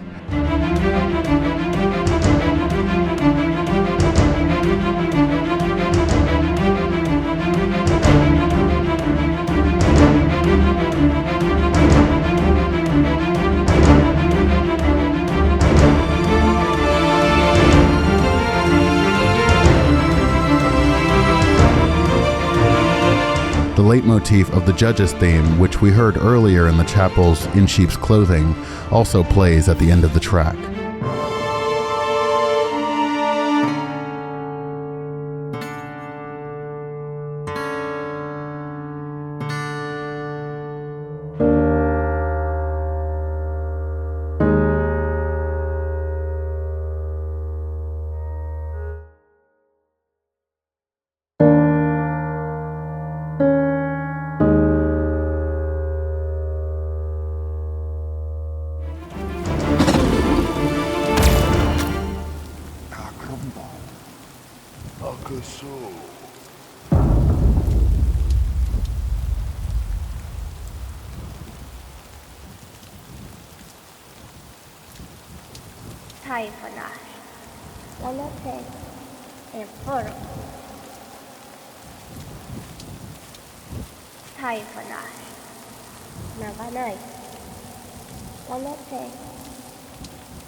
This final stretch is a mad dash to the bridge area. Emily can still explore the mansion, but cannot fast travel until she finds Lucius once more. In Lucius's lab, Emily finds a note urging her to head to the bridge. After an update, she can also prime a device called the Datar, which will allow for fast travel once more once calibrated. The shadows will hunt Emily unyieldingly during this sequence, but if they've already been defeated, there isn't much to worry about. Upon reaching the bridge, Emily finds a new door near where she first woke in Wavering.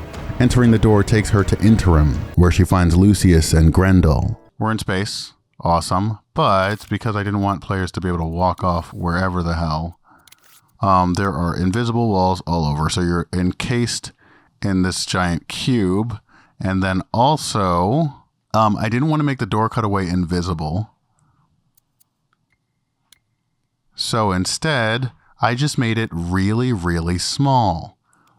So this is the door cutaway, but it's just very, very small. And if you go inside of it, you'll see the door leading back to Wavering. And it's just very, very small and very, very far away. Because otherwise you would be able to see it. Interim exists mainly to be a point of no return rest station. There's no haven entrance here, but Lucius can calibrate the Datar to allow for fast travel and also to upgrade her Photar to level 3 if Emily hadn't received the upgrade earlier. The music here is just called Interim and plays a variation of the judge's theme toward the end.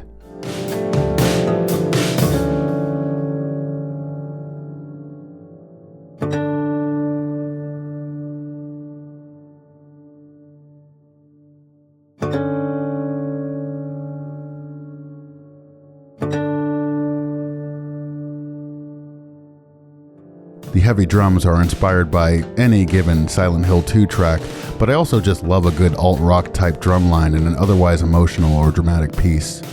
After talking to Grendel, Emily and Lucius make their way to meet the judges.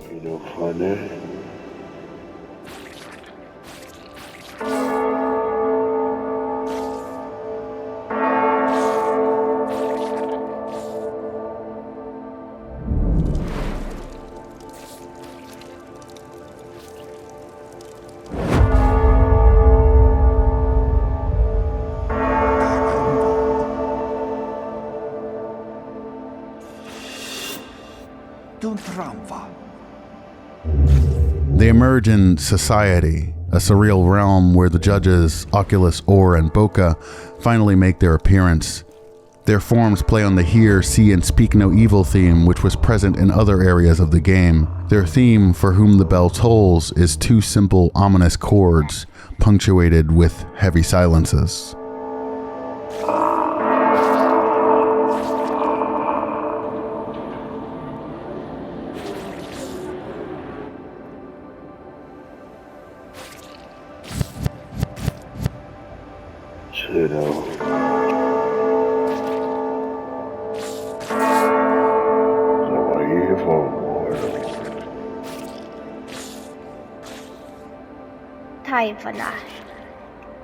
The judges explain their mission. People's regrets, desires, and traumas are pulled from them and given form in the shape of corrupt and murderous shadows. If a person can kill their own shadow, they can achieve absolution and penance on the judge's terms.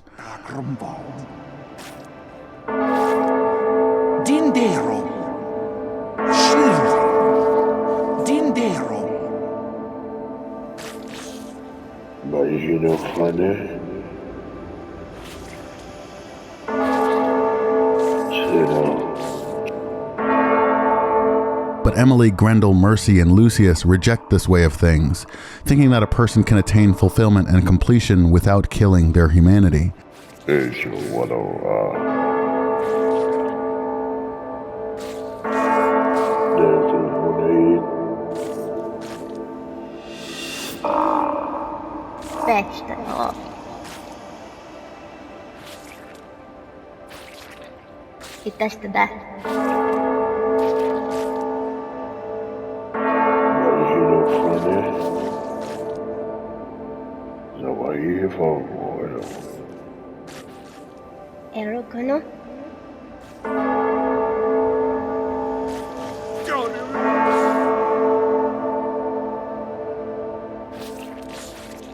Fetch the dog.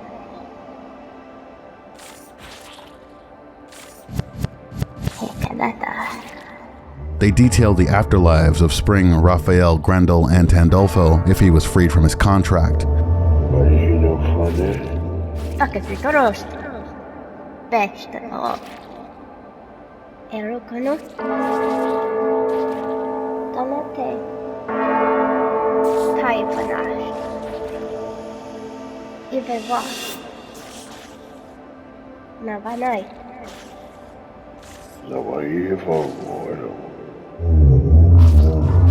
Taifanash. Ivewa. Navanai.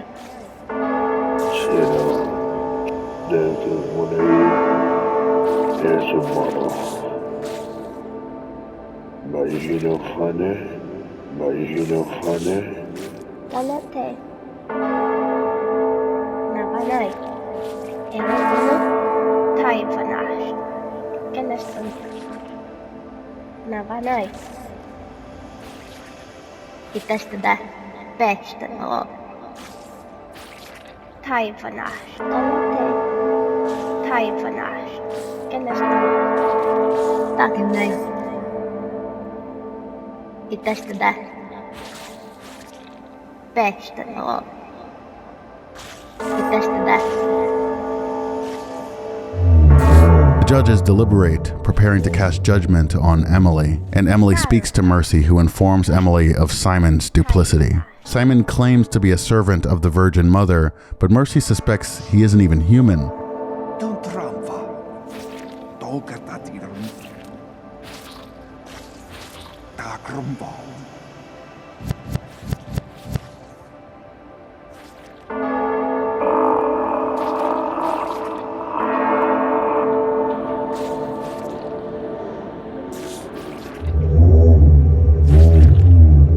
Flushed with the light of reconciliation, Mercy and Emily prepare to fight back the judge's order.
The song here is Arbitration, which combines several themes in a fast-paced medley. It begins with the main refrain of Afraid in the Dark and runs through several variations of Mercy's mirror image theme while falling back on the Shadows theme as a baseline pulse.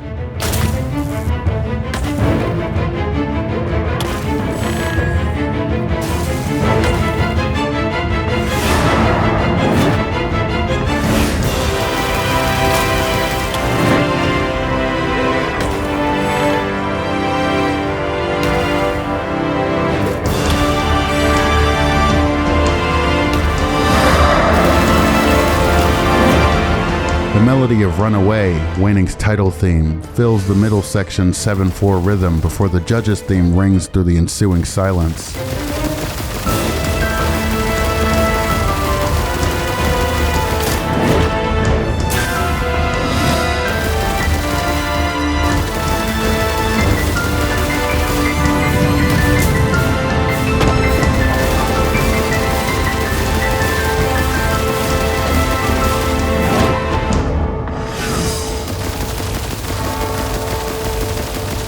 The song ends with mirror image once more, this time accompanied by an energetic breakbeat drum line and a chorus of hopeful strings.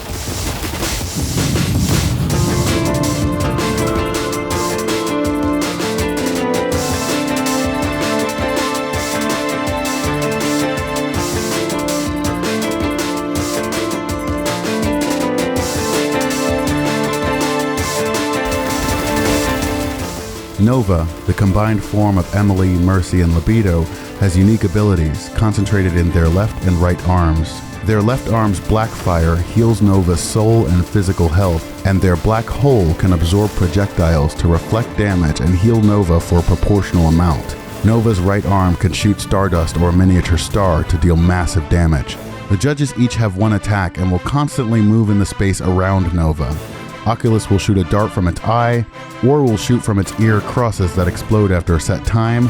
Boca will spawn from its mouth an orb that casts an electrified explosion if anything touches it. When the judges fall, judgment rises, unwilling to yield to the profane, the mortal.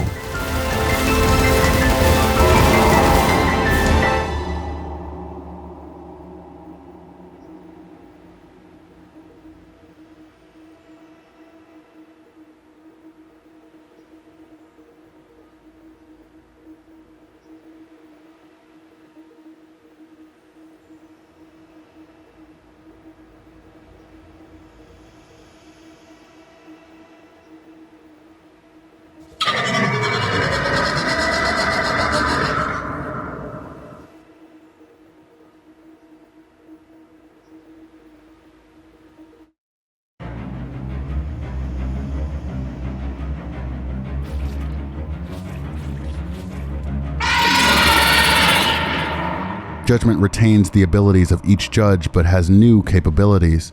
Judgment can strike with its sword or raise its shield to deflect almost all damage. When pressed, Judgment will bow and slash its sword to deplete all of Nova's health. But Nova's power rises as well.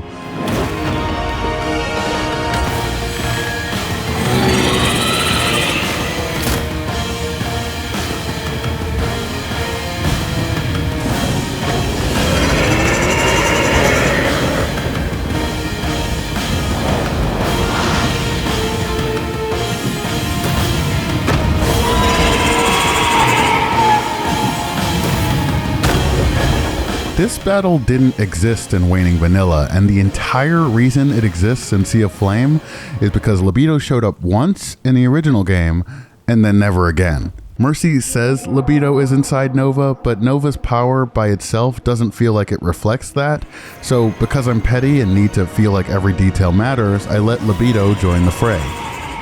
The music that plays is called Alone in the Light, an obvious reference.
Traveled along the leitmotifs of the Shadow's bassy rhythms, the light and ephemeral arpeggios of Mercy's mirror image, and the boisterous hits of Afraid of the Dark before reaching its loud and explosive finale.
This creature sheds its skin, revealing itself to be not Simon, but Devotion, a shadow with aspirations to become human. Devotion has two major forms, a flesh form and spirit form. The flesh form is vulnerable to the lantern. The spirit form is vulnerable to the hook and Pandora's box. Both forms are weak to the cornucopia. Devotion is exceptionally averse to the cornucopia's sound, being broken out of his spirit form if he hears it, and even tearing off his own ears in frustration after several times. Devotion's spirit form is also very weak against resonance shattering, making this battle a lot easier if you completed Mira's story. Devotion has several basic attacks, some based on the earlier battle against Mercy, such as throwing an arrow. Devotion has two signature moves.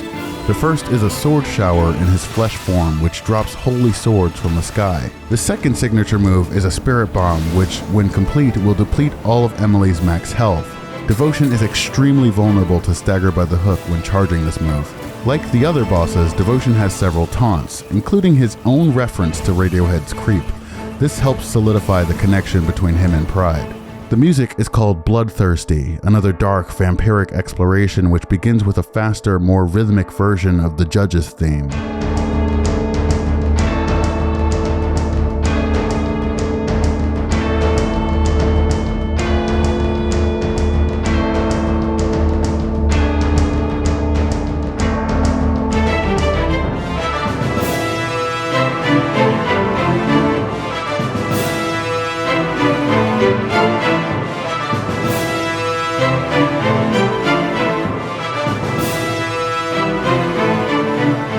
Sections of the music feel heroic, with firm string hits and rising chords which inevitably yield to sinister syncopation and cacophonies.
There's also a hidden time limit during this fight, but a beneficial one. As the battle goes on, the surrounding stars will disappear, giving way to a daylit sky. As the sun rises, Devotion will take massive damage until the battle inevitably ends.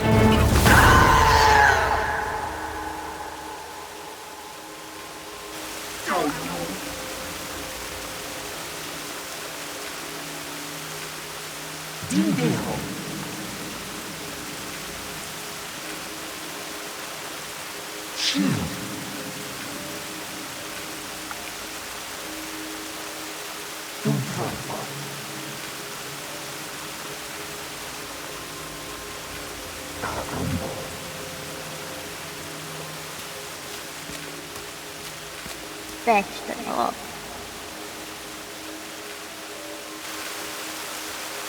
Fucking no.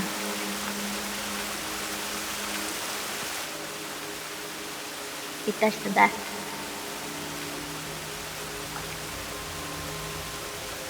Fetch the Slop.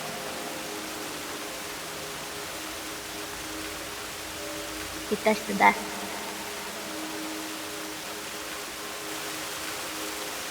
Fetch the Slop.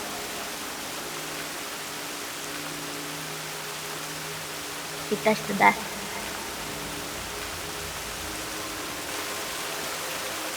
Fucking no.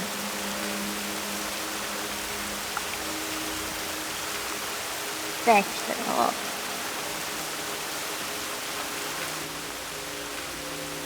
Ehkä tätä.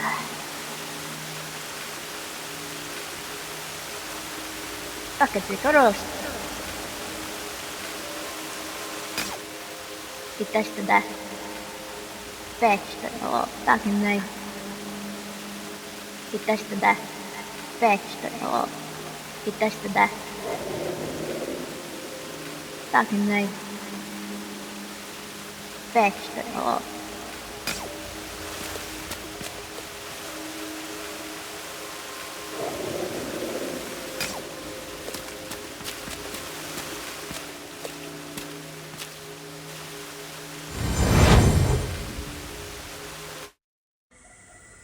Emily is reunited with Mercy and Lucius in Meridian. Their escape from Wavering is finally within reach.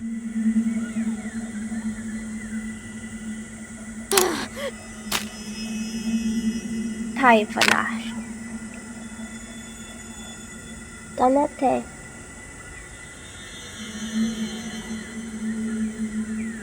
Navanai.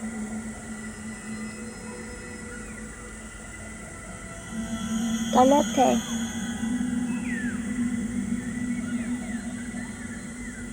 Taifanash.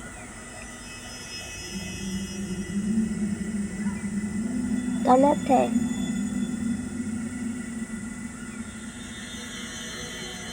Taifanash.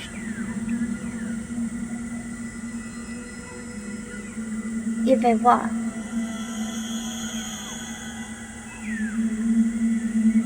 Donate.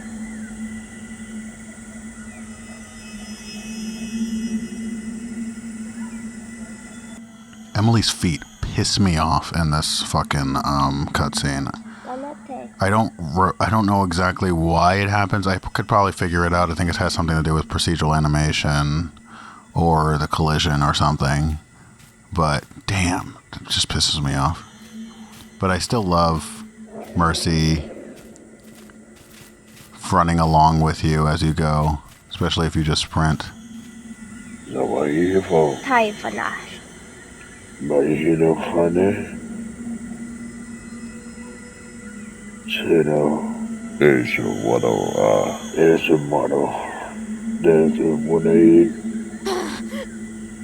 Tekkarst.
Normally, the game would end here, but if the player has beaten Adam, they are treated to one final scene, tying together some of Sea of Flame's lore and loose ends.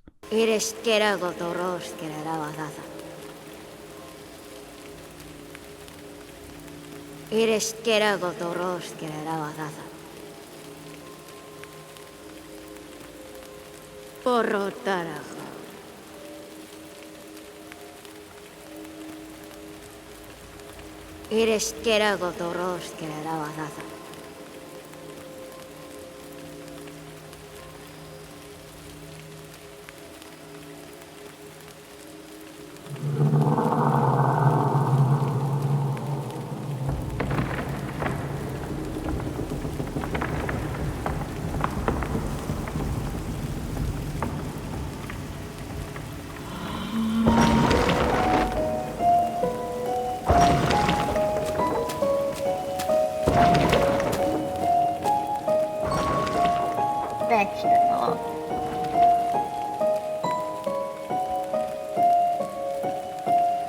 Vegetable.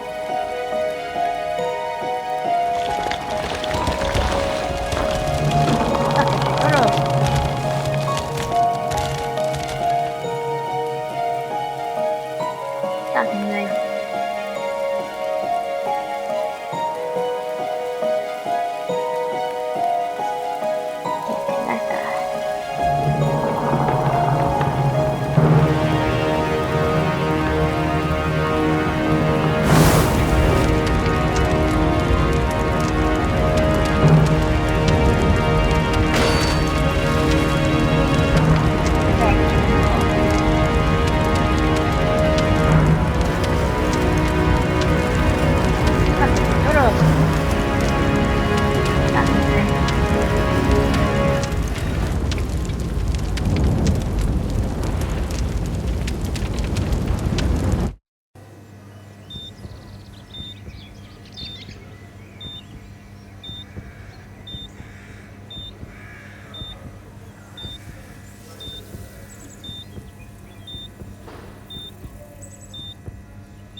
One may have noticed while looking at the footage that Waning isn't all that horrific. While I did build some of the characters myself out of disparate parts like Spring, Mira, Vodyanoi, Delphine, Lazarus, and Lucius, I didn't design the separate parts myself, and most of the aesthetic assets in the game were not my design either. Needless to say, these are not the character or monster models I had in mind when I originally started conceptualizing Waning. I've flashed a few of my sketches of Waning's original concept, some of them dating back over 10 years.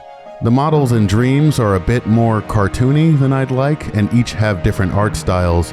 One of the cringiest things is how going from Simon to Devotion, Simon's hands completely changed.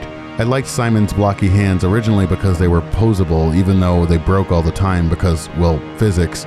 But when I settled on character hands that I liked, even changing Emily's hands from semi-ovular nubs to something resembling a human's, I quickly grew sick of Simon's original hands. I'm also mad I never changed the statue's hands in the library to something more fitting the realistic style, but you know. There's lots of stuff I could have done with lighting or level design or gameplay to compensate for the aesthetic shortcomings, but Dreams has a definite learning curve, and I maybe wasn't skilled enough to execute on it, and also, I don't know, maybe full-on horror wasn't what I was going for. Waning as a concept was never supposed to be full-on horrific a la Silent Hill. It was always supposed to be fantasy horror, filled with character and whimsy. Even listening back to some of my old music, you can get this vibe. This is Love and Somber Ecstasy, which I made for a boss battle against a Lamia-like Medusa in Orphan.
This is Pyramid Song, The Earth on Turtle's Back, which is both a Radiohead reference and separately a reference to a Native American creation myth, which I think is also shared around other cultures.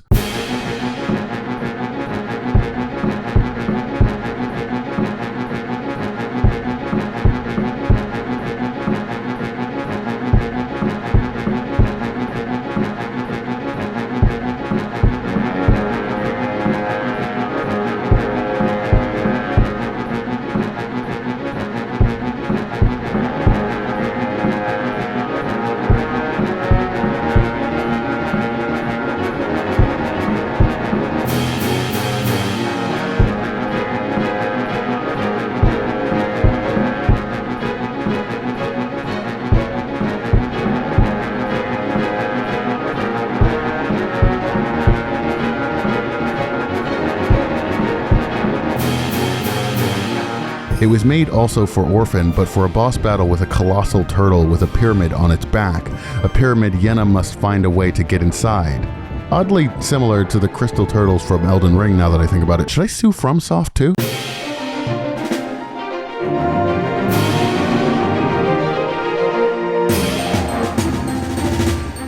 This is Discordia, a general alert theme for the original Waning concept. It's inspired significantly by the Dragon Boy from Spirited Away.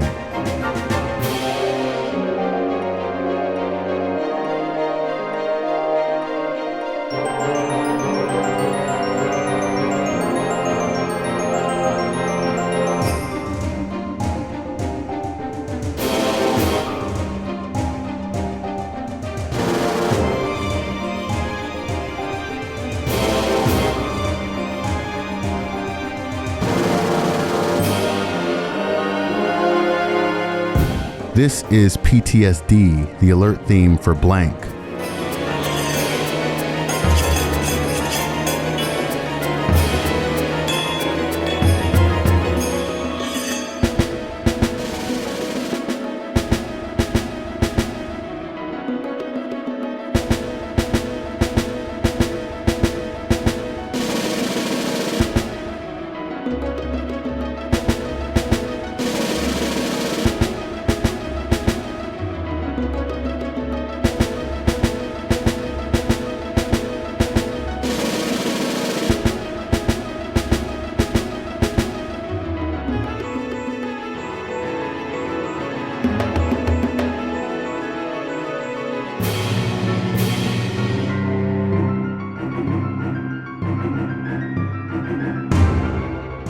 This is Blackface.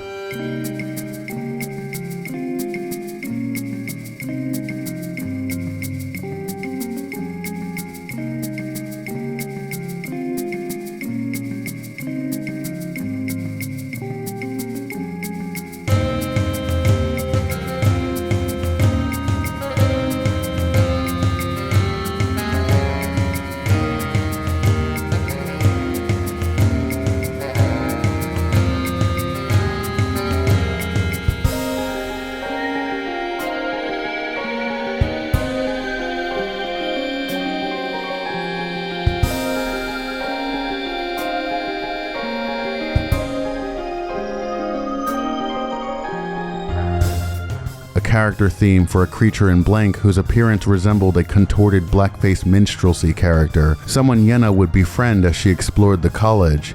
She would help him contend with his own racially charged self-loathing. I could go on and on. I mean, I love hearing some of these old compositions again, even if some of them are pretty unfinished. But the point is that clearly, Waning was never about reveling in the horrific, despite some of the subject matter. Waning always dressed in the aesthetics of horror, but was more so about highlighting fantasy and whimsy in character. The world was supposed to feel alien and magical, a place that could be full of beauty and wonder if its more corrupting influences weren't present. It's just like one of those old fairy tales, beautiful on the surface but corrupt and dark underneath. It's why the Dreams Waning games ends with a the end whenever Emily dies and returns to Haven. Part of bringing the fantasy to life was letting the characters live the lore. Not only do characters like Spring and Mercy and Grendel and even Emily have wild supernatural powers, you can also talk to them about their powers and their lives and their histories. You can talk to Lucius about the mansion and his research, with his dialogue evolving as the story progresses. Curiously, if you talk to him about Mercy and Pride, he will even go from referring to them with genderless pronouns before Emily's and Mercy's reconciliation to using more humanizing pronouns like he and she after Emily's and Mercy's reconciliation. If you talk to Lazarus, you learn about his loneliness and consequent clinginess, his desire to be remembered and loved and appreciated, and his anxiety over abandonment. He's just like me, for real, for real. You can talk to Lazarus about the mansion goings-on, and his dialogue evolves too over time as more and more characters come into the narrative. Lazarus and Mercy will even comment about Mira's disappearance once her storyline has been completed. You can talk to Thanatos and cut past his abrasive attitude to learn of his crush on Mercy.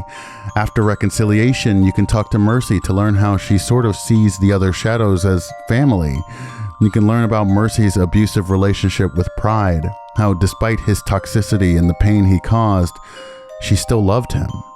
She's just like me, for real, for real. That joke is a lot darker in context. Furthermore, you can learn from Mercy more about Emily, how Emily swam in high school, how Emily doesn't like her mom and feels guilty about cheating on her boyfriend, Ken. I packed as much detail as I could into these interactions because it really felt like fleshing out the world and helping bring the fantasy to life.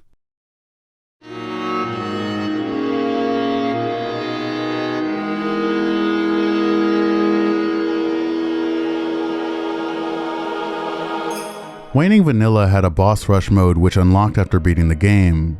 It was a simple mode with a single order of bosses and very little fanfare. When making unlockables and secrets and hidden stuff in the game, I had to be mindful that this is a Dreams game, and even if it wasn't, in general it probably wouldn't be that popular, so most people, even if they wanted to, wouldn't see all the stuff that was in it.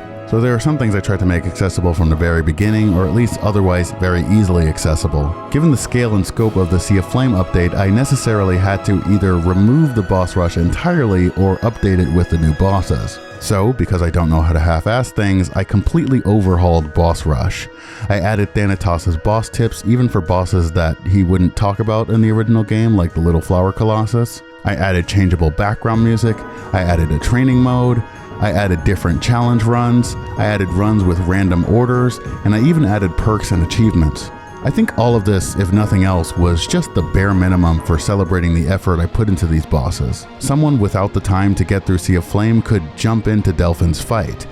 They wouldn't know what the hell they were doing or what was going on, but they'd for sure see the care and heart that went into it. Thanks to the help of Dennis95, who has played through and 100%ed all of my games, I learned I could put dreams within other dreams, obligatory Inception clip. So while I initially released this updated boss rush mode as a completely divorced experience, I eventually tied it into Sea of Flame, allowing players to access it right from the beginning on Sea of Flame's title screen. There are limits to how many scoreboards a dream can have, so unfortunately I couldn't have charts for times against individual bosses. There's also no way to check the scoreboards in Dream that I could figure out, but other than that, I think it's just a simple but polished and effective challenge mode that highlights many of Sea of Flame's strengths in a small package. And with that, we conclude Waning Sea of Flame. I have so many more ideas with what I want to do with Emily's story and Grendel's story, Mira and Adam, and two new protagonists I want to explore in a sequel, Waning the Penitent Thief. I was hoping to take a break from work this summer to marinate creatively and teach myself Unreal, but life had other plans. Trigger warning for some sensitive stuff. I was abused by and lost someone I loved to apparent psychosis. I think it was schizophrenia. There's been heartbreak and loneliness and panic attacks, feelings of dread and worthlessness, guilt and pain over the annihilation of thousands of innocents in Palestine and beyond, anxiety over the collapse of the American state to racism, xenophobia, misogyny, and authoritarianism. My hamster passed away, my dad passed away, and so much more has happened in just the last few months that I shouldn't and can't even detail. I've been in survival mode for some time, and without sharing too many details, let's just say survival hasn't always looked very pretty. So this video in itself is sort of an act of defiance. There were many times in my life, and many times now, especially these days, where I feel like Emily, like a plummeting ball of flames hurting everything around me. Like the only thing good about me sometimes is my dick. Like I'm gross or wrong or forever hollow and incomplete. Seeing Emily struggle, the pains through which she goes just to appreciate herself, it makes me feel like my own situation can be overcome. Maybe. So, a Waning sequel's been put on hold for now, although I'm still actively working on ideas for it. But since completing Waning Vanilla and Sea of Flame, I was always interested in exploring more of Spring's story. Spring, a girl who died young and whose greatest desire is to keep going on, to keep playing forever, is the most tragic character of Sea of Flame. Her abilities suggest great, unknown, and relatively untapped power, and her shadow, which should be Envy, following the pattern of the rest of the game, is missing. So where is Envy? Who is Autumn? And how exactly did Spring die? In 2024, I answered these questions with a spin-off, Waning the Rite of Spring.